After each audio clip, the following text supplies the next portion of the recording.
here is how you can level up your IELTS writing skills using the exact process I followed to get an 8.5 in a real exam. Today we'll build an essay together in 10 simple steps and you'll see how to actually score higher. Let's start with the topic. Today, many people work until a later age. Do the advantages of this outweigh the disadvantages? In other words, when people work until they may be 70 or even longer, does it have more benefits or more drawbacks? So we can talk about the older people and how it affects them, and also how it affects our society in general, right? First of all, our essay needs an introduction, and I have two options for you. Which one would you go for? Option A.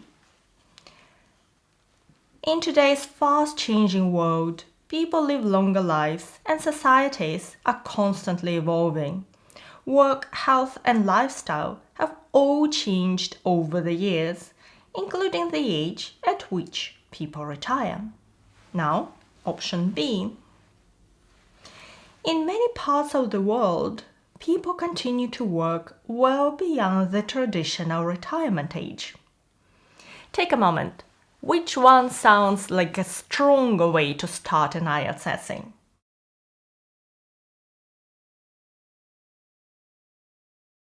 Let's look together. So option A sounds academic, but it actually is too vague and generic. It talks about health, lifestyle and history, but it doesn't clearly connect to the question about working past retirement. And if you chose option B, you're absolutely right. It's short, clear and focused. It paraphrases the question directly, and that's exactly what your introduction should do. So let's move it here. That's where we're building our essay. By the way, count how many questions out of 10 you answer correctly today and post in the comment below at the end. I'd like to see how you're doing. Now the task asks about our opinion. Do the advantages outweigh or are greater than the disadvantages? So which sentence is better? Again, I have two options. Option A. While some view this as problematic, I believe the advantages of working into old age are much greater than the disadvantages. And option B. Some people think it's a positive trend, while others don't. I think it depends on the situation.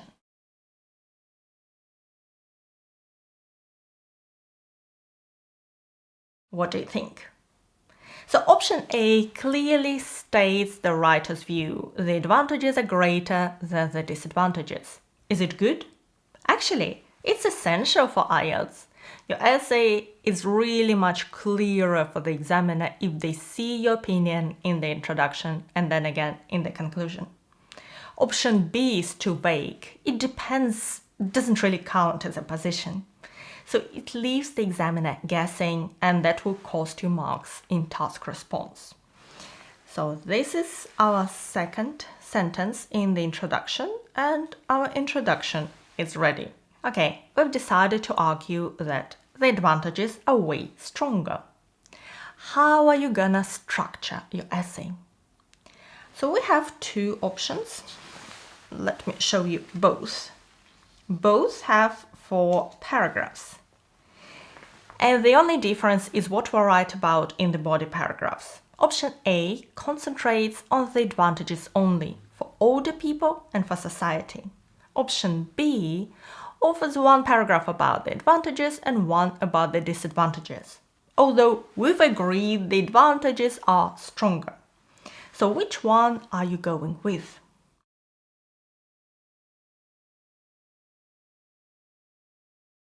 Well, option A completely ignores the disadvantages, and that's the problem. The question asks you to compare the advantages and the disadvantages, and ignoring one side means you don't fully answer the question. Option B shows balance and gives you the chance to explain why you believe one side is stronger. So that's gonna be our structure. Let's keep it here under the topic and remove the incorrect option. So we're writing a paragraph about the advantages. What's the better way to open it? Again, we have two options. Option A, one key benefit of working for older people is that it allows them to earn extra income. B, longer working lives bring benefits to both individuals and society. Which one are you going for?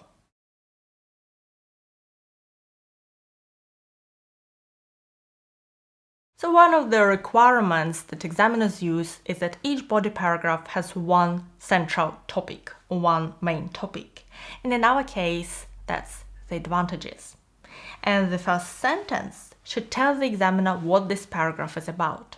Option A is an advantage and a good one, but it's too narrow to introduce a whole paragraph. Option B is the stronger topic sentence. It clearly tells us what this paragraph will discuss, the benefits for older workers and for society. So that's what a good topic sentence should do, act as a signpost for what's coming. So let's move it into our essay.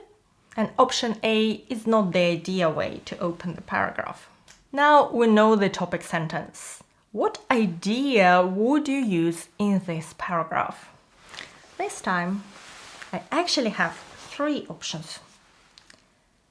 A, old people often feel lonely, so they should spend more time with their grandchildren. B, older people have more knowledge than young people, so they're better workers. C,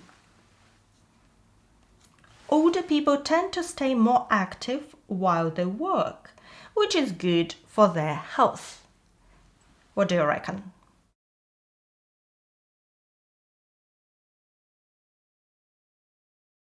So option A is true. We know that older people often feel lonely and that spending time with grandchildren is fun.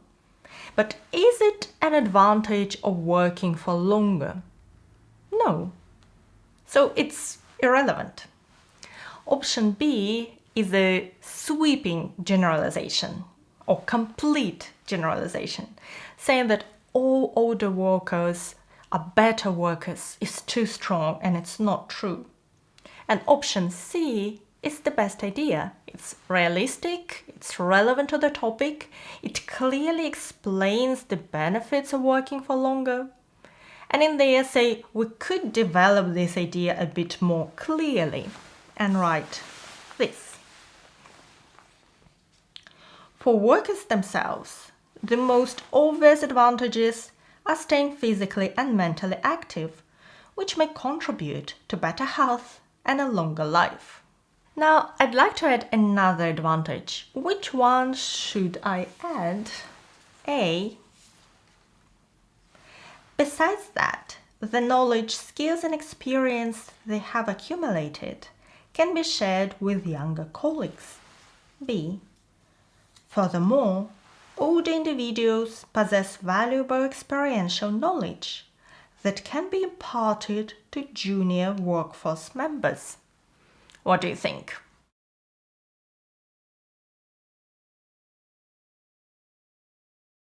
Okay, let's be honest. Which one would you actually want to read? Option B might look impressive at first glance, but it's full of overly complex vocabulary and clunky phrases. No one writes like this apart from some IELTS websites that show you complex answers.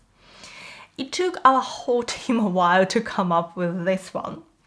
So keep your sentences clean and natural. Option A is definitely the better choice. It still uses good vocabulary like accumulated and shared, and that's exactly the tone examiners look for, formal but readable. So that's our next sentence. And perhaps this example was a bit into your face, quite exaggerated.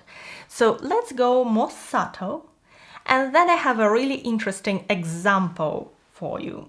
Which sentence would you choose to present the next advantage? This time we have 3 options. A. In some countries where there aren't enough workers, older people help businesses and services continue to run smoothly. B. Old people help out when there aren't enough workers, and without them, everything would fall apart. C.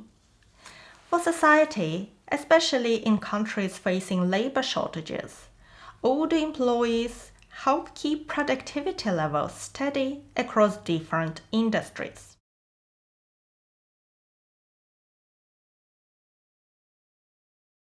Have you made up your mind? This question has a catch. So the worst option is B. Phrases like help out, everything would fall apart are too informal, emotional, and dramatic. Your essay should stay more formal and objective. Option C is the best in terms of precision and tone, perfect for Band 9. Option A is simple but good. You could use it in your essay and get a 7 or an 8. And depending on your English level, you could choose a simpler or a more advanced option, whichever you can write clearly and correctly. So I'm going to go for option C. Now, do you remember the full instructions? Give examples from your own knowledge or experience. So which example would you choose? A. My neighbor's grandmother is 82 and she still works in the family shop every day. So actually we need to add she. B. In Japan, for example, where birth rates are low, a large proportion of the workforce is over 65. What do you think?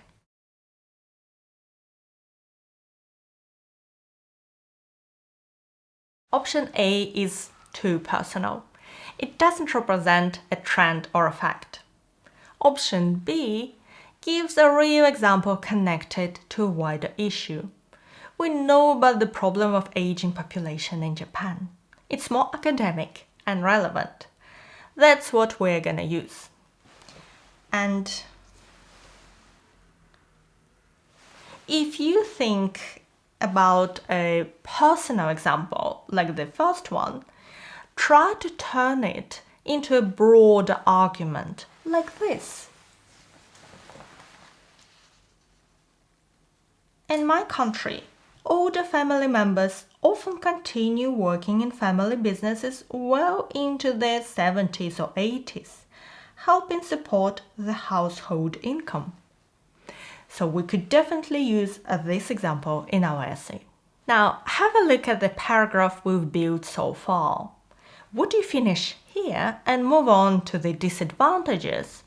Or would you write something else in this paragraph? To me, it feels a bit unfinished. Not always, but generally, it's a good idea to write a short sentence that summarizes the body paragraph and gives it this feeling of completeness. So which sentence does it better? A.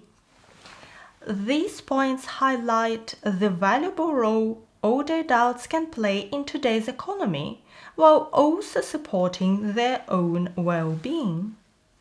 B. Taken together, these advantages show how older people can enjoy spending time with family and stay socially active in their later years.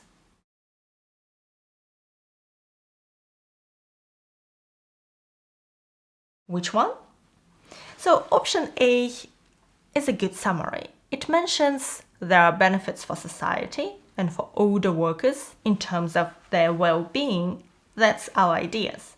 And option B moves away from the idea of working into old age and instead talks about how older people can enjoy themselves, which is off topic. You see, it's very easy to go off topic in your essay. And I'm going to use A as the last sentence in this paragraph.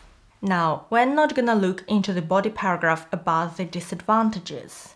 If you'd like to see it, I have a PDF with 5 sample essays, one of each type and this essay is there. I'll link it below, and so this body paragraph would be here, and let's jump to the conclusion. In the first sentence, I want to link my essay back to the essay question. I'm just going to show you this sentence straight away.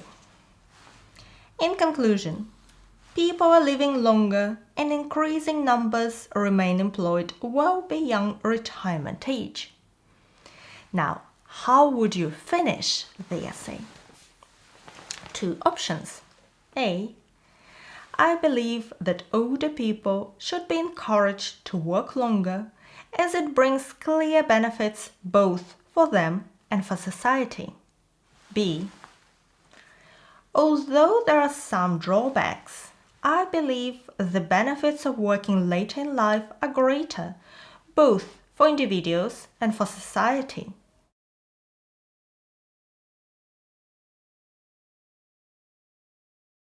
They're quite close, but there is an important difference. So option A tells us what should be done, but what was the question?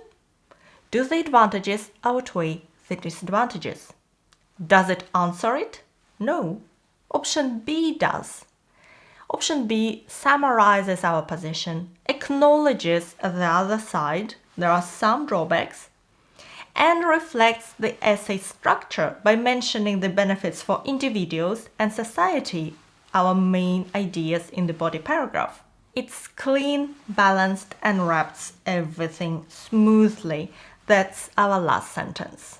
The next step is to learn more about the requirements examiners use and how to meet them in your essay. It will really help you boost your score up, and that's a perfect video to do that. So, how many questions out of 10 could you answer correctly? Let me know in the comments, and thank you so much for watching me today. Good luck with your preparation and your exam. Bye!